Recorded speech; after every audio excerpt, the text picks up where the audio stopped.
ODA is now working in 14 countries with projects ranging from the restoration of a 100-year-old post office in Rotterdam to a new experiential skyscraper in New York City, to a sustainable new development right here in Washington, D.C. in the Bridge District with my firm Red Brick. Eran has shown an innovative approach to master plans in cities like New York and Chicago, and I'm looking forward to hearing his thoughts today on the shape and state of our nation's capital. Please join me in welcoming to the stage ODA founding principal and executive director, Eran Chen.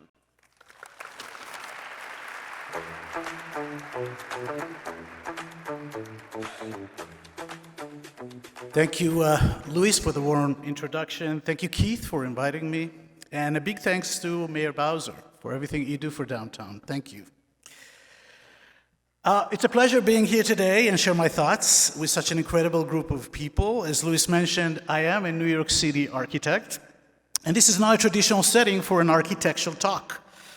Yet all of us here today are all united by a common concern: Washington, D.C.'s rising infrastructure problem. While we all recognize the hardship that D.C. Center is experiencing, much of it caused by the decimation of COVID, mass exodus of office workers, and an aging infrastructure, I would also argue that we're also standing at the threshold of an unparalleled opportunity, a change for a positive evolution of D.C. Center, one that will lead to a vibrant, mixed-use, equitable, and accessible public realm, one that could bring dramatic financial, urban improvements to all. Now, before I start, I'd like to tell you a personal story. It's profoundly shaped my view on urban renewal and seems very relevant to this conversation. When I was 10 years old, I lived with my mother at a social housing project in the southern city of Israel called Beersheba. Our neighborhood consisted of 3 6-story row houses forming a U-shape around a garden. All of the apartments and balconies were facing inwards. For all of us as kids, this courtyard was a multi-generational place of excitement and experience. Every day I would come back from school with a bunch of my friends, and we would play there for hours. My mom, who worked at a lab at that time, would come back home around 5 o'clock, make dinner, and would call me from the balcony. But she didn't just call my name. Instead, she used to whistle. Yes, we had our own whistle, like an ancient ringtone. And here's the amazing part. All of my friends and their moms all had their own whistles as well. Each one was distinct and unique. And so every day between 5 and 6 o'clock, the courtyard will be filled with symphony of whistles, and with this enchanting sound, we knew that the day is over and it's time to go home. This garden of whistling moms is my strongest childhood memory. Those courtyards were the heart of our neighborhood. But the activity that they facilitated was the life of our community. Perhaps this childhood memory shaped the DNA of my office, ODA. We have been studying the public realm in modern cities around the world and the ability to transform them in today's need. We believe the transformation requires 3 overlapping principles. 1, density. More people doing a wide range of activity across different hours of the day. 2, open public space. Not just any space, but one that is carefully curated and enhances experience of human interaction. And 3, street-level activators around the open space. Typical rental along the sidewalk is not the only game in town anymore. We need more diverse, more affordable activators. Now, we believe that cities can transform if we concentrate on experiences, not only programs, and on placemaking, not only services. At ODA, regardless of scale, program, or geography, we always aim to overlap those 3 principles. For example, in Brooklyn, we designed a project called Denizen, where the typical New York City blocks were revamped to create a neighborhoods tied together by a series of pedestrian gardens. Carefully orchestrated with indoor and outdoor amenities and retail, we created mega murals made by local artists for the community. These murals that are seen by the public enhances the experience, overlapping art, community, and city life. In Buenos Aires, we converted a huge parking garage into a mixed-use green building. It connects to the central Palermo Park by a ramp loop that allows the public to go up to the roof, enjoy the surrounding views, and go back down to the park. This is the first time in Argentina that an exclusive office building overlaps with a public park in such a way, uniting the public realm and a Class A office building. The building, by the way, is owned by the city and was leased to a developer for 50 years. In Rotterdam, we converted a dormant, fortress-like, century-old office building to a national monument to a mixed-use complex, anchored by two public atriums connecting two sides of the city block. This project will be a game changer for the city. It brings hotels, bars, shop, events,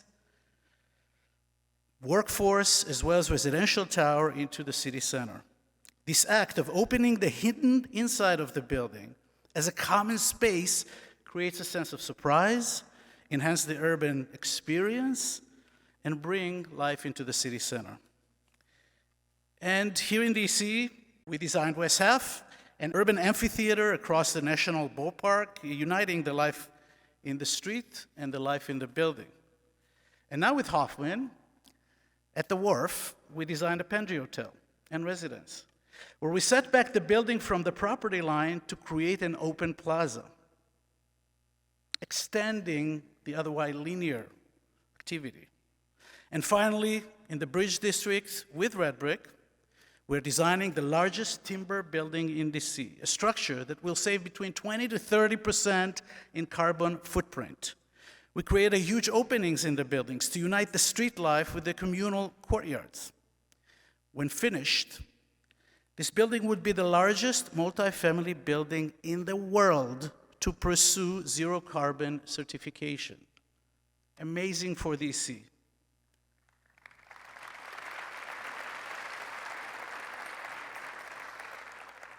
So let's get back to our beloved and beautiful national capital. Here's the challenge at hand. Let's look at the Golden Triangle in downtown DC, an area that is anchored between DuPont Circle, the highway at the west, and Union Station on the east.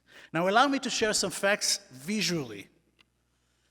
The district is one of the largest concentration of office buildings in the nation. The buildings are large in footprint, and many are over 60 years old. Only small percentage are Class A. Many others, the office space or buildings, are unusable for modern work environment. The vacancy rate is the highest it's ever been, and there's no end in sight.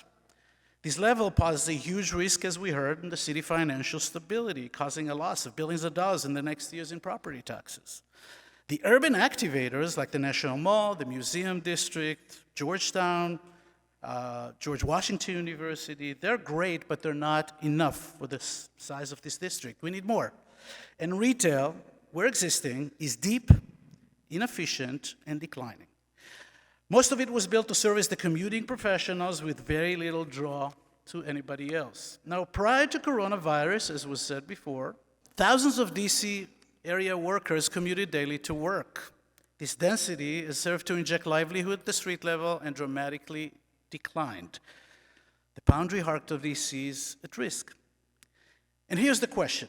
The city is already built. The buildings are already there. Can we revive the public realm? Is there a way to infuse new life through adaptive reuse? And can the active public realm give new life to the buildings above? At ODA, we've been asking ourselves this question for quite some time because it's not just a DC problem. It's also a New York City problem, a San Francisco and Chicago problem. And similarly, by the way, it's also London and Santiago problem. It's a global plague on our cities. We'd like to bring back the beating heart of DC by creating an active public realm that does not solely rely on the commuters, but also is attractive to people all the way around the city. If we succeed, this will add value to the buildings above and allow us to basically flip the script. What if the Golden Triangle and the downtown DC were a series of communal courtyards? Allow me to present DC Greenways. Let's focus on the Golden Triangle located between DuPont Circle, the White House, and anchored by K Street and Connecticut Avenue. The streets and sidewalks are not large enough to create a meaningful public realm. On the other hand, the alleyways are used only for service and could be an invaluable public asset. Let's even zoom in more. I would like to propose 2 surgical changes. Change number 1. Let's identify in the district buildings that are too deep for modern use or for residential conversions, and then incentivize developers to cut them at the alleyway side, making them convertible to residential use while relocating the floor area lost to the roof. The value in the upper floor is much higher because of light, air, and views, and will be a major driving incentives for developers and owners. The outside ground floor created by the cut will become privately owned public spaces, expanding alleyways into landscape gardens open to all. Change number 2. For the enclosed ground floor, I propose inclusionary retail, what I call an affordable retail program.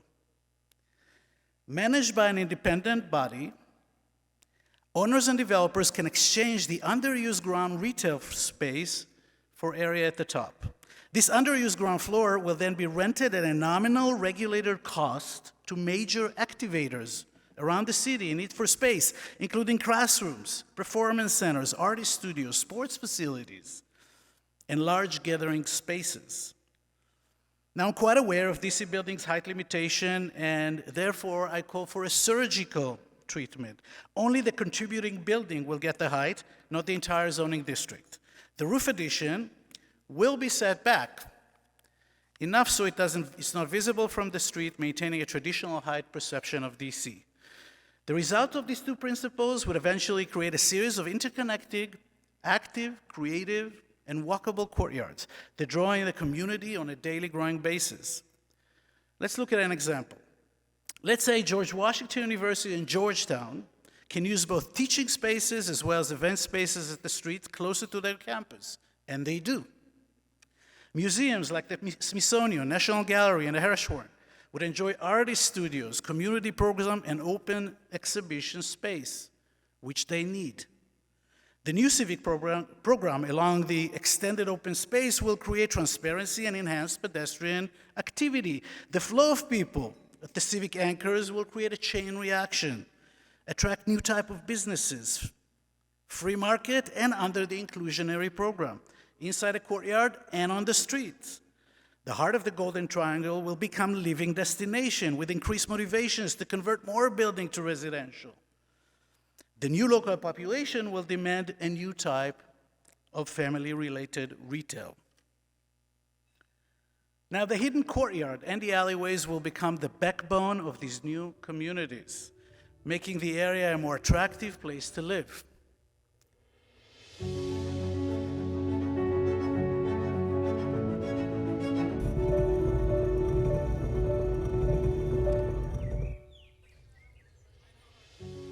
The affordable ground floor created by the inclusionary program will cater to the needs of the community, not just determined by the market forces. This will lead to a fun, active, and walkable neighborhood, bars, restaurant, galleries, makers space, urban farms, drawing people back into the city center.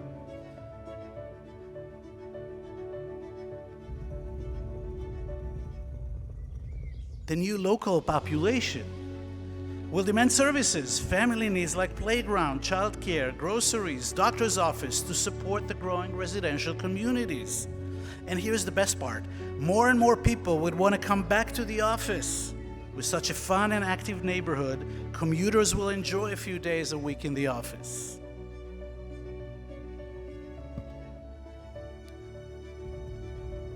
Friends, for any great challenge, there is a great opportunity. Let's work together to create a more realistic plan that can take DC out of the current trouble and present it as the city of the future.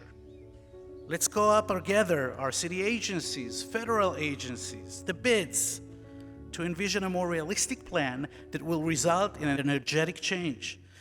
The eyes of the world is looking at DC for a solution. We can step into the new hybrid urban environment, being demanded by our citizens. Let's look forward to more families, as the mayor said, more kids, and more whistling moms alike. Thank you for your time.